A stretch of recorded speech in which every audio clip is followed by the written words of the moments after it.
MS office word டாக்குமெண்ட்டுக்கு எப்படி password set பண்ணுறது அப்படிங்கிறத பற்றி தான் நம்ம பார்க்க போகிறோம்.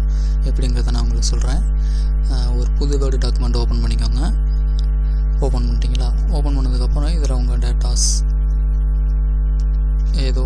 சேவ் பண்ணிக்கோங்க. புதுசு தான் ஓப்பன் பண்ணணும் இல்லை, பழைய டாக்குமெண்ட்டாக இருந்தாலும் பரவாயில்ல. இதுக்கப்புறம் நீங்கள் அந்த பழைய டாக்குமெண்ட்னா இதுக்கப்புறம் உள்ள ஸ்டெப்ஸை நீங்கள் ஃபாலோ பண்ணிக்கோங்க. அவ்வளோதான். இதான் உங்கள் டேட்டாஸ்னு வச்சுக்கோங்க.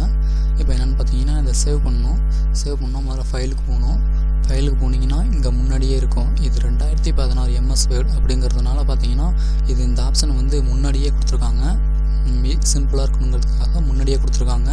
இதை பார்த்தீங்கன்னா டச் பண்ணிங்கன்னா என்கிரிப்ட் வித் பாஸ்வேர்டுன்னு இருக்கும். இது கொடுத்தீங்கன்னா இந்த மாதிரி ஒரு பாக்ஸ் வரும். இதில் நீங்கள் என்ன பாஸ்வேர்டு போட விரும்புகிறீங்களோ எத்தனை டிஜிட் வேணாலும் கொடுத்துக்கலாம். நம்ம விருப்பம். திரும்ப ரீஎன்டர் பாஸ்வேர்டு கேட்குறாங்க. திரும்ப இதை கொடுத்துட்டோம்னா ஓப்பன் ஆயிரும். ஓப்பன் பண்ணி செட் பண்ணி வச்சுக்கணும்.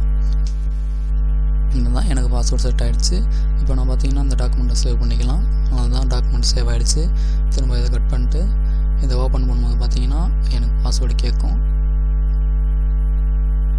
பார்த்தீங்கன்னா என் பாஸ்வேர்டு கேட்குது.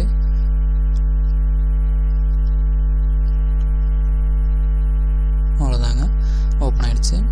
இது வந்து 2016 எம்எஸ் ஆஃபீஸ் வேர்டு டாக்குமெண்ட்டுக்கு மட்டும்தாங்க இந்த மாதிரி சிம்பிளாக இருக்கும்.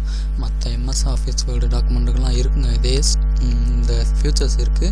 பட் ஆனால் அதில் வந்து பார்த்தீங்கன்னா கொஞ்சம் டாக்குமெண்ட்லாம் ஃபுல்லாக நீங்கள் ரைட் பண்ணி முடிச்சதுக்கப்புறம் ஃபுல்லாக சேவ் பண்ணும்போது பார்த்தீங்கன்னா லாஸ்ட்டு ஸ்டெப்பாக தான் அது எப்படிங்கிறத நான் என் சேனலில் வீடியோ இருக்குது. அந்த வீடியோ பார்த்து நீங்கள் தெரிஞ்சுக்கோங்க. ஸோ இந்த வீடியோ உங்களுக்கு பிடிச்சிருந்தால் லைக் பண்ணுங்கள். இதில் வீடியோ ஏதாச்சும் உங்களுக்கு பிடிக்காத இருந்துச்சுன்னா அது என்ன பிடிக்கல அப்படிங்கிறத கமெண்ட் மூலமாக எனக்கு தெரியப்படுத்துங்க. நான் திருத்திக்கிறேன். So thank you friends.